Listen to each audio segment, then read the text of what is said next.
బాబుకి బాగాలేదు ఇప్పుడు ఎలా? పక్కూర్లో డాక్టర్ ఉన్నారు, అక్కడికి తీసుకెళ్ళండి. సరే.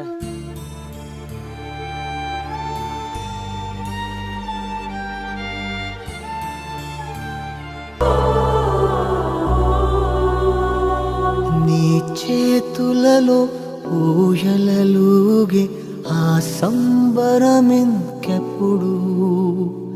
నీ భుజములపై తలవాల్చుకుని ఆ నాన్న నన్ను క్షమించు నాన్న, ఇప్పుడే డబ్బులు పంపిస్తాను.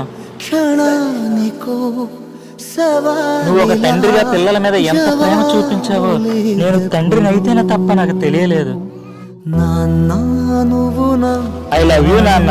మనిన సరిపోదట మాట, నాన్న నీకై ప్రాణం ఇవ్వన, ఇదిగో ఇది నా మాట.